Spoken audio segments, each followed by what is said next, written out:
அருட்பெருஞ்சோதி அருட்பெருஞ்சோதி தனிப்பெரும் கருணை அருட்பெருஞ்சோதி. வள்ளலார் திருக்காப்பிட்டு கொண்ட திருவரை தரிசனம். சித்திவளாகம் என்கிற மேட்டுக்குப்பம்.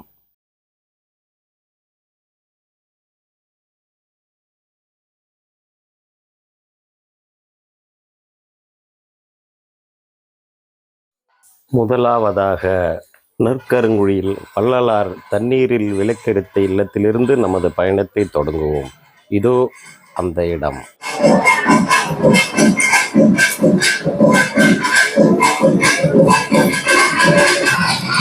இதுதாங்க ஐயா ஏற்றி வச்ச விளக்கு. 156 வருஷமா எரிஞ்சுக்கிட்டு இருக்கு. இந்த வீட்டில இருந்துதான் 5 திருமுறைகள் எழுதியிருக்கிறாங்க. ஐயா உங்க பேர் சொல்லுங்க ஐயா. கே விஜயராகவல். ஐயா வள்ளலாருக்கு பக்கத்து உங்க பக்கத்து வீட்டுல குடியிருந்தாருங்களா? ஆமா. எத்தனை வருஷம் மேல இருந்தா கேள்விப்பட்டிருக்கீங்க? 9 வருஷம்.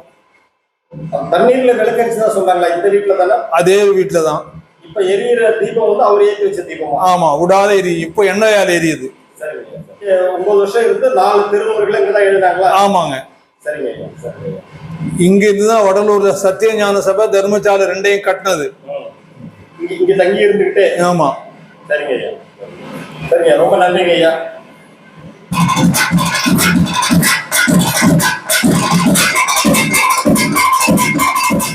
அடுத்ததாக சித்திவளாகம் என்கிற மேட்டுக்குப்பத்தை நோக்கி பயணம். இங்க வள்ளலார் ஏற்படுத்திய தீஞ்சுவை நீரோடை அப்படிங்கிற இடத்த பார்க்க போறோம். இதோ அந்த இடம், தீஞ்சுவை நீரோடை வளாகம். இதுதான் ஐயா ஏற்படுத்திய தீஞ்சுவை நீரோடை. இங்கேதான் ஐயா தினசரி குளிச்சுட்டு அவருடைய ஆன்மீக பணியை தொடங்கியிருக்கிறார். அடுத்ததாக மேட்டுக்குப்பத்தில் அமைந்துள்ள சித்திவளாக திருமலைக்கு போகலாமா? இங்கே தான் ஐயா அவர்கள் திருக்காப்பிட்டு கொண்ட இடம் உள்ளது. அதாவது ஒரு அறைக்குள்ள அவர் போயிட்டு வெளிப்பக்கமாக பூட்டிக்க சொல்லிட்டார். அதுக்கப்புறம் என்ன நடந்தது எதுவுமே யாருக்கும் தெரியாது. ஐயா அவர்கள் இறைவனிடம் சேர்ந்து இறைவனாகவே ஆகிவிட்டார். இதுதான் ஐயா அவர்கள் சித்தி பெற்ற சித்திவளாக திருமாளிகை. இந்த திருமாளிகையிலும் ஐயா அவர்கள் கைகளால் ஏற்றப்பட்ட தீபம் அணையா தீபமாக இன்று வரை எரிந்து கொண்டிருக்கிறது. இப்போ ஐயாவின் கொடிமர தரிசனம். கோபுர தரிசனம் கோடி புண்ணியம் என்பார்கள். இந்த கொடிமர தரிசனமும் கோடி புண்ணியம்தானே? மெய்யன்பர்களே, சித்திவளாக திருமாளிகையின் முன்புற வாசல் வழியாக இப்போ நம்ம உள்ள போயிட்டு இருக்கோம். வாங்க. அருட்பெருஞ்சோதி அருட்பெருஞ்சோதி தனிப்பெரும் கருணை அருட்பெரும் ஜோதி. இதுதான் முன்புறம் உள்ள தியான மண்டபம். இதோ ஐயா ஏற்றி வைத்த ஜோதி கண்டு கழியுங்கள். அருட்பெரும் ஜோதி அருட்பெரும் ஜோதி தனிப்பெரும் கருணை அருட்பெரும் ஜோதி. ஐயா அவர்களின் அணையாத தீபத்தை தரிசனம் செய்த பிறகு இந்த மாளிகையின் வடக்கு புறத்தில் அமைந்துள்ள ஐயா அவர்கள் திருக்காப்பிட்டு கொண்ட இடத்திற்கு போகலாமா? ஒரு ஜன்னல் வழியாக அந்த திருக்காப்பிட்டு கொண்ட அறையை நாம் தரிசனம் செய்ய முடியும். இதோ அந்த ஜன்னல் தற்போது மூடப்பட்டுள்ளது. சுமார் 12 மணி அளவில் சுவாமியின் வருகைக்கு பிறகு அது திறக்கப்படும். திருக்காப்பிட்டு கொண்ட அறையின் அருகில் உள்ள தியான மண்டபத்தில் மெய்யன்பர்கள் திருவருட்பா பாராயணம் செய்து கொண்டிருக்கிறார்கள். சுவாமியின் பல்லக்கு வடலூரிலிருந்து புறப்பட்டு வந்து கொண்டிருக்கிறது. அது இங்கு வந்து அடைந்தவுடன் திருவரை தரிசனம் நமக்கு கிடைக்கும்படி அந்த ஜன்னல் திறக்கப்படும். சுவாமியின் பல்லக்கு தரிசனத்திற்காக காத்து கொண்டிருக்கும் பக்தர்கள், சன்மார்க்கத்தில் எல்லா உயிரும் உய்வித்தல் வேண்டும். சன்மார்க்கத்தில் உய்வித்த உயிர்கள் அனைத்தும் பிணிய நீக்கி அமுதம் உண்டு ஆனந்தமாய் வாழ வேண்டும். அலை கடல் என திரண்டிருக்கும் ஆன்மீக சொந்தங்கள், பல்லக்கின் வருகையை விளம்பரப்படுத்தி கொண்டிருக்கிறார் ஒரு மெய்யன்பர்.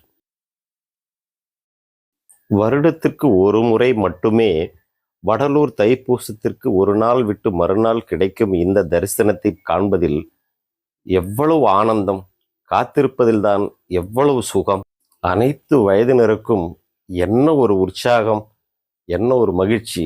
ஆகா, அருட்பெரும் ஜோதி அருட்பெரும் ஜோதி தனிப்பெரும் கருணை அருட்பெரும் ஜோதி. அதோ சுவாமியின் பல்லக்கு வந்துவிட்டது. நற்கருங்குழின் வீதியில் அனைவருக்கும் தரிசனம் தந்துவிட்டு இன்னும் சற்று நேரத்தில் மேட்டுக்குப்பம் சித்திவளாக திருமாளிகை அடையும்.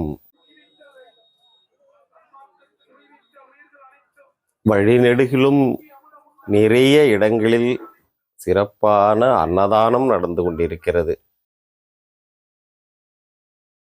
சுவாமியின் இந்த பல்லக்கு மேட்டுக்குப்பம் சித்திவளாக திருமாளிகையை மதியம் சுமார் 12 மணி அளவிற்கு சென்றடையும். பிறகு அந்த ஜன்னல் திறக்கப்பட்டு சுவாமி அவர்கள் திருக்காப்பிட்டு கொண்ட திருவறையின் தரிசனம் நமக்கு கிடைக்கும்.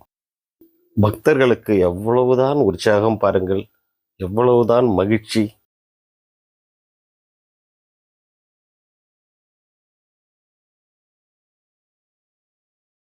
அருட்பெரும் ஜோதி அருட்பெரும் ஜோதி தனிப்பெரும் கருணை அருட்பெரும் ஜோதி.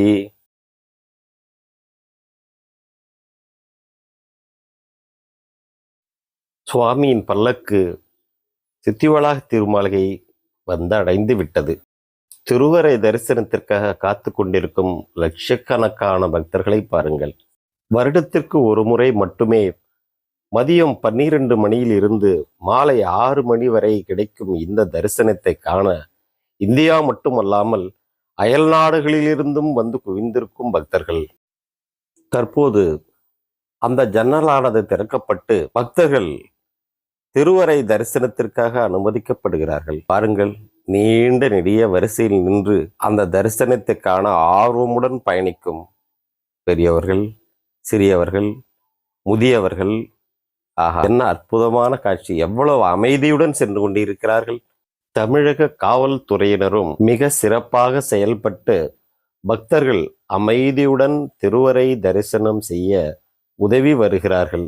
திருவரையை நெருங்க நெருங்க பக்தர்களுக்குள் எவ்வளவு உற்சாகம், நடையில் எவ்வளவு வேகம். சுவாமி திருக்காப்பிட்டு கொண்ட திருவரையை தரிசிக்கும் ஜன்னலானது இப்போது திறக்கப்பட்டிருக்கிறது. நாம் இப்போது அதை நெருங்கி கொண்டிருக்கிறோம். பாருங்கள், இதுதான் அந்த ஜன்னல். இது வழியாக நாம் அந்த திருக்காப்பிட்டு கொண்ட அறையின் கதவு மற்றும் பூட்டை தரிசனம் செய்து கொண்டிருக்கிறோம். அருட்பெரும் ஜோதி அருட்பெரும் ஜோதி தனிப்பெரும் கருணை அருட்பெரும் ஜோதி.